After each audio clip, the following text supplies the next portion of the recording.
O Adalberto Borges conversa agora com o pneumologista da Uniara, Dr. Flávio Ferlin Arbex, a quem agradeço desde já pela presença e disponibilidade. Bom dia, Dr. Flávio.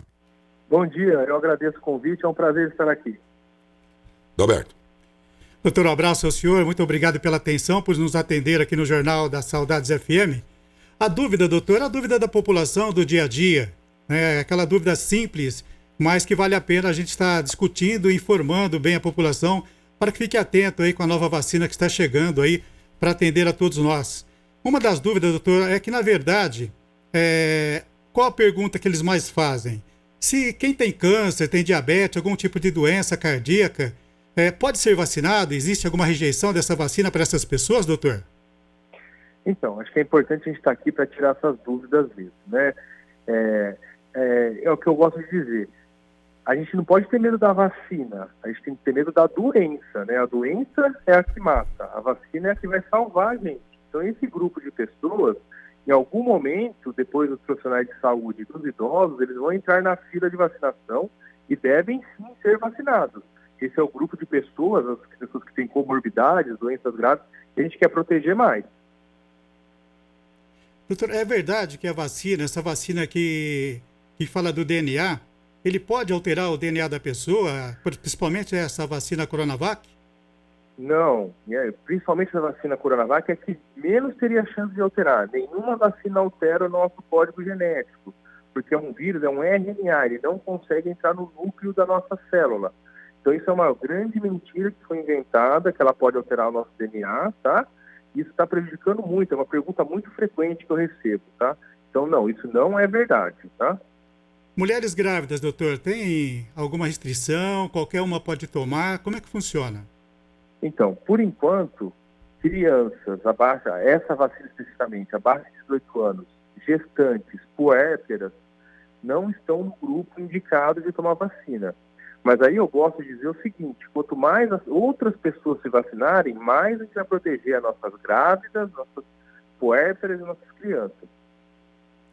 Doutor, referente às vacinas, nós temos aí várias vacinas já sendo divulgadas pelo mundo inteiro. No caso do Brasil, nós temos aí a Coronavac, que já está à disposição, e em breve teremos aí a AstraZeneca. Existe algum problema entre tomar a primeira dose de uma vacina e a segunda dose de uma outra vacina de outra marca?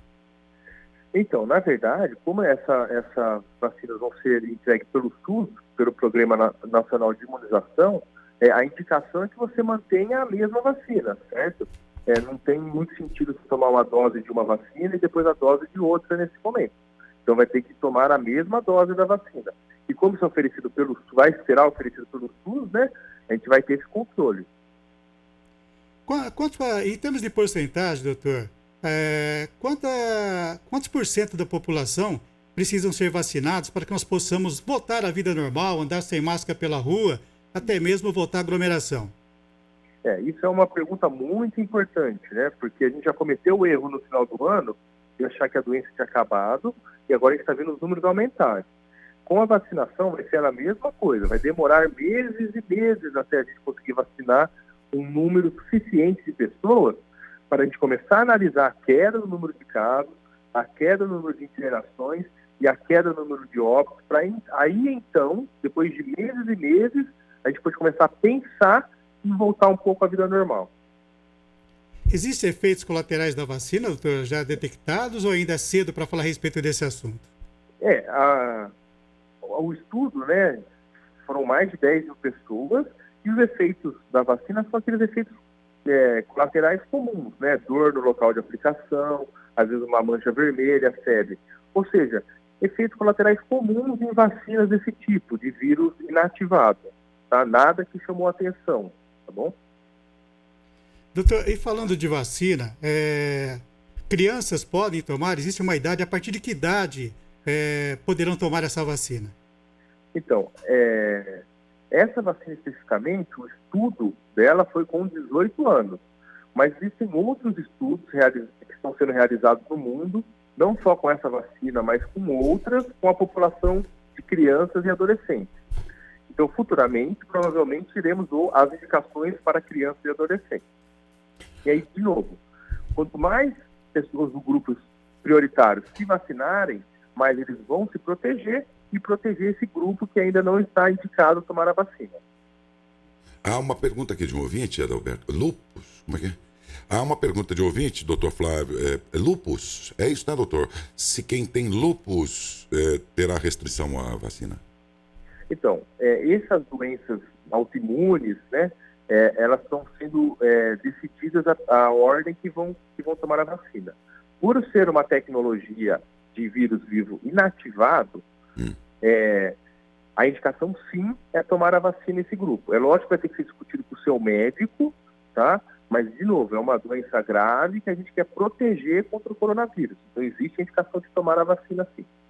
Certo. Doutor, nessa pandemia toda eu fui estudar, fui entender melhor o que aconteceu há 100 anos atrás na gripe espanhola e vi muito documentário, mas muito. E o que eu notei foi que 2 anos depois chegou a atingir até poucos moradores do Alasca. Quer dizer, ela percorreu o planeta todo, infectou quem tinha que ser infectado, porque é um universo que reage e não é infectado, né? E até que aí, quando foi lá em dezembro de 2019, na virada do ano, o vírus simplesmente, não que tenha desaparecido totalmente, mas simplesmente ele quase deixou, assim, levando em conta as consequências que ele deixou, né? O arrastão todo aí de milhões, falam em 50 milhões de mortos e tal. E de repente ele quase desapareceu, o que permitiu que as pessoas voltassem à rua. E já no carnaval de 2020, o Brasil comemorou nas ruas o carnaval que era de salão. E passou a partir dali ter o carnaval de rua, entendeu? Porque o povo foi pra rua como se fosse uma revanche contra o vírus na época, né? E tal. E por quê? Porque aí o universo dos passíveis de serem infectados foi reduzindo e chegou a um ponto que ele quase desapareceu. Existe até hoje, mas sob uma forma mais branda, aí, ou pelo menos em número menor. Bom, daí vem a seguinte pergunta. Eu fiquei a pensar ontem, doutor, o seguinte. Ora, se de um lado a própria comunidade médica está aprendendo no universo das UTIs e tudo, há algumas técnicas que estão sendo grandes auxiliares aí na sobrevida das pessoas, e na recomposição, inclusive, de muitos pacientes. Isto somado, evidentemente, à vacina e outras tantas que virão, e mais o universo dos possíveis novos infectados que vai sendo reduzido aos poucos, à medida em que isso vai acontecendo no plano aqui externo aos hospitais, as infecções e esses números todos aí, evidentemente, vão aumentando, e esse aumento também significa dizer que, digamos assim, o universo daqueles que poderão ser infectados vai também diminuindo. Isso não pode conduzir a uma situação muito favorável dentro de alguns meses, isto é, vacina, aprendizado médico na prática diária e mais esse universo dos possíveis infectados e futuros infectados sendo diminuindo. Isso não pode conduzir a uma situação muito favorável em breve, doutor? Isso, eu acho que a gente tem, em primeiro lugar, agora é a vacina, que é o que vai nos tirar dessa situação, tá? É lógico que a gente aprendeu muito com a doença, a tratar essa doença, o nosso tratamento melhorou muito, mas ainda o número, né, a população cresceu muito em relação ao que era na gripe espanhola, né, naquela pandemia, e a gente está vendo que esse vírus ele muta bastante também. Então pode acontecer uma mutação que torne as pessoas que já tiveram o vírus, elas não têm essa imunidade, e a gente não sabe quanto tempo dura a imunidade para o coronavírus. Então, quanto tempo, mesmo a pessoa que teve o vírus, ela está imune ainda. Por isso que a gente acredita que a vacina é a melhor solução, porque vai deixar uma imunidade melhor, a gente não sabe por quanto tempo. Mas, com certeza, todos esses fatores que você elencou são coisas que nos deixam otimistas com o futuro, para a gente poder sair dessa pandemia. Mas, de novo, posso frisar, a vacina é a nossa melhor solução. É verdade mesmo que a população mundial era menor, mas também é verdade que foram 2 anos sem qualquer tipo de defesa, na época, né? O pessoal ia no desespero, chegaram a tomar criolina, para você ter uma ideia, era um negócio de louco, né? E aí a população é menor, mas também ele durou, digamos, esse impacto todo durou 2 anos. E nós vamos aqui caminhando logo para 1 ano e meio já. Estamos no primeiro ano. completando aí o primeiro ano, mas isso que eu fiquei pensando como leigo, hein, doutor Flávio? Eu fiquei pensando, será que toda essa combinação não vai enfraquecer esse poder todo desse vírus aí dentro de alguns meses? Foi o que eu pensei ontem aqui com os meus botões, como eu diria aqui, né? Porque aí o doutor Flávio, viu, Adalberto, falou uma coisa séria. Você tem gente que acha que porque já pegou não vai pegar mais. O próprio presidente da República falou isso outro dia, né? Eu já tive, mas qual é a garantia que você tem? Por quanto tempo você cria autoimunidade, né, doutor? Ninguém sabe ainda. Isso que eu gosto de comparar com a influenza, com a gripe comum. A gente toma vacina para gripe todo ano, porque o vírus tem mutações, as cepas que circulam mudam. Então pode ser que em algum momento a gente tenha que tomar vacina para o coronavírus todo ano. Pode ser que esse vírus esteja circulando com a gente para o resto da vida. Então pode ser que seja uma nova vacina que tem que ser obrigatória anualmente, por exemplo. A gente não sabe ainda, né?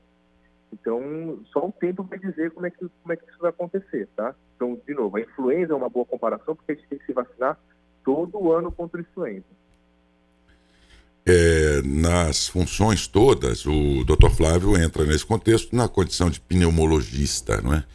E agora, os seus colegas, e eu acompanho um deles do Einstein, lá em São Paulo, eles têm praticado algumas medicações no ambiente hospitalar e trabalhado muito mais a ideia de que, uma vez instalado o vírus, o médico não tem mais que ficar cuidando do vírus, mas sim cuidar a partir do pulmão, das decorrências todas, e algumas medicações sustentadas lá por ele. Eles argumentam que com isso a intubação reduziu drasticamente em ambiente hospitalar e tudo, mas aí nós estamos falando de uma referência que é o Hospital Einstein, Albert Einstein, em São Paulo. Mas desses conhecimentos todos, isso aí eu vejo que vai para o universo médico todo, brasileiro e tal, se expande. Eles vão contando experiências e tudo, dessas experiências de medicações aí. Na prática, por exemplo, longe dessas experiências, portanto, em qualquer hospital, isso de certa forma está sendo adotado também pela comunidade médica, alguns procedimentos na época certa, lá dentro do hospital, a partir de medicamentos que têm dado resultado, mas aí fora desses locais aí desses hospitais que são referência e tudo, isso tem acontecido? Vocês têm acompanhado a isso e adotado também essas medicações?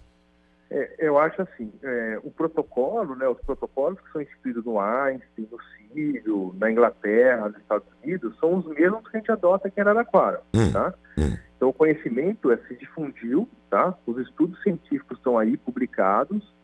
Então as drogas que mudam o prognóstico dessa doença, principalmente o corticoide e a anticoagulação, são feitas, do mesmo jeito que são feitos no Einstein, são feitos aqui em Araraquara, na nossa região, tá? Porque isso está muito disseminado. O conhecimento científico foi disseminado de uma maneira brutal nessa pandemia.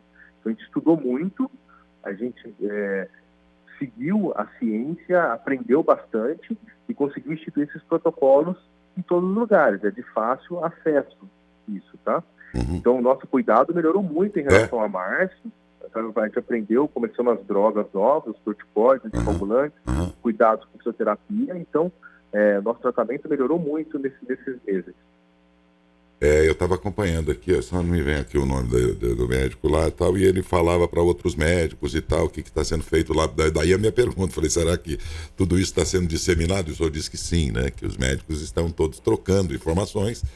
E aquilo que se faz hoje nos centros de excelência, Brasil afora, porque a medicação que eles estão experimentando lá é absolutamente comum, né? Comum assim, de uso já adotado, né? Então, nada impede que em qualquer hospital, né, o médico faça uso, portanto, se isso está dando resultado, né? Com certeza, a gente está usando todas essas medicações, os protocolos estão sendo feitos. Doutor, é intrigante, né? Você lidar com o desconhecido. Talvez mais difícil, né, da história é você lidar com o desconhecido, né? Realmente foi uma coisa que demandou muito da gente, né? Muito estudo, né? Muita observação para a gente encarar o que aconteceu, né? Quando a gente lembra desde março até hoje, né, o que a gente passou, a ausência de testes, os primeiros diagnósticos, os primeiros tratamentos, mas acho que foi uma evolução muito grande, né? E isso exige, vocês imaginam, tentem se colocar no lugar, por exemplo, do Dr. Flávio, como assim, também de todo e qualquer médico. Um médico, vou dar outra vez um exemplo que eu sempre uso aqui, doutor Flávio. Um médico que adormecesse em 1930, vamos imaginar uma situação dessa, e ele acordasse em 1970, 75, 80, sei lá, ele ia acordar, ia trabalhar, ia dar os mesmos medicamentos para os seus pacientes praticamente, né? Um médico que adormecesse há um ano atrás e acordasse hoje, ele ia ficar meio louco, doutor. Exatamente, com certeza. Não é? De tanto que mudou já. Uma loucura. É uma Já pensou? enorme. Se na tua profissão acontece mesmo, tudo aquilo que você aprendeu, as teorias todas, as práticas todas tal, de repente em um ano aquilo virasse de ponta cabeça. Olha, que coisa, que dificuldade que deve ser, enfim, né? Mas é um aprendizado também importante, né, doutor? Um aprendizado prático, né? Atuar como o senhor, né? Como pneumologista, por exemplo, e outros profissionais. Eu como professor, eu falo para meus alunos que eu acordo estudando coronavírus e vou dormir estudando coronavírus todo dia. Eu imagino. E a gente tem essa função, né, de tanto esclarecer a população e eu como professor de ensinar meus alunos, né? Então, diariamente um aprendizado novo, vai estar estudando, vai estar aprendendo, né? Então, acho que isso que... E aí, de novo, é um marco, como você mesmo falou, né? Uhum. Isso aqui vai estar nos livros, né? O que nós estamos vivendo vai estar nos livros. Então, nós vamos fazer parte da história, né? Então, acho que tem esse desafio todo, né? O assunto já cansou, porque ela se arrasta desde o começo da pandemia, mas ontem reacendeu a questão na entrevista do ministro ontem, reacenderam a questão da hidroxicloroquina outra vez, não é? Por enquanto, não há nenhuma eficácia comprovada, ou na prática ela pode pelo menos fazer algum bem, como, por exemplo, reduzir a reprodução do vírus no organismo da pessoa. Nada que se comprove, doutor, desses medicamentos, a ivermectina e tudo. O que a gente tem de estudos científicos são negativos da cloroquina, né? Não é nem que tenha uma possibilidade. Isso ela já foi estudada, a gente tem 5 grandes estudos já, em vários cenários da cloroquina, e todos foram negativos. Então, em todos, ela aumentou mais o potencial de efeitos colaterais do que de benefício para o tratamento da doença. Quer dizer, atrapalhou. Ela mais tendeu a atrapalhar do que ajudar. E digo isso, assim, é lógico que a gente gostaria de ter uma droga que fizesse toda essa diferença, mas infelizmente não tem. E a hora que a gente defende um tratamento desse, a gente vai falar para as pessoas, não, pode tomar isso que não vai ter problema, e a gente não vai estar falando a verdade, as pessoas vão se proteger. E o vírus vai se disseminar mais, né? Então, acho que é importante a gente falar. Infelizmente, inclusive, o primeiro estudo, que é o estudo mais defendido da cloroquina, o autor desse estudo, um francês, ele veio a público, está publicado recentemente, falando que o estudo dele foi negativo, tá? Então, ele mesmo contradisse o estudo dele, que é o estudo mais defendido da cloroquina. E outros estudos grandes vieram e mostraram que ela não tem benefício nenhum, tá? Mais pergunta de ouvinte que chegou agora, Samara, por favor. Isso, Daércio. A Rose questiona, primeiro ela diz, bom dia, e gostaria de saber com o doutor quando é que os jovens estudantes de medicina da Uniara serão vacinados, pois com o estágio agendado eles estão na linha de frente. Aqui em Matão, inclusive, que é a extensão do curso de medicina aí, aqui, provavelmente desse universo de alguém entre eles, veio essa pergunta aí da cobertura vacinal para eles, se o senhor sabe alguma coisa. Realmente vai ter que discutir com a comissão de vacinação. Realmente eu não tenho essa informação ainda, eu não sei quantas doses estão chegando para Araraquara. Com certeza o pessoal da linha de frente deve ser vacinado o mais rápido possível. Tendo sido vacinado ou sem vacina, as mesmas práticas terão que continuar, doutora? Máscara, álcool gel, esses cuidados mesmos, aí continuam? Com certeza, isso deverá continuar por meses e meses, né? Eu acho que é importante dizer que a gente precisa diminuir muito essa transmissão viral, né? Cair o número de pessoas suscetíveis ao vírus com a vacina, até porque quanto menos o vírus se multiplicar, menor a chance de mutação também, né? Como a gente está tendo em Manaus. Então, a gente tem que se proteger ao máximo, isso vai demorar meses e meses até a população brasileira ser vacinada, se proteger por meses e meses, para a gente conseguir diminuir bastante esse número de possíveis infectados, para até diminuir a chance de novas mutações. Ok. Eu estou satisfeito aqui. Você, Adalberto, tudo bem também? Satisfeito, agradeço a atenção do doutor. Muito obrigado, viu, doutor Flávio? Foi uma entrevista muito proveitosa, porque todos estão falando se leva de avião, de navio, não sei do que nesse momento. E essa vacina vai chegar sem que as pessoas saibam o básico de tudo isso e a sua possibilidade própria de tomar, inclusive, essa própria vacina aí futuramente. Então, esses conhecimentos básicos, essas informações básicas foram muito importantes para os nossos ouvintes, telespectadores e internautas, pelo que agradeço muito ao senhor. Muito obrigado, doutor Flávio. Foi um prazer, estou à disposição sempre que precisar.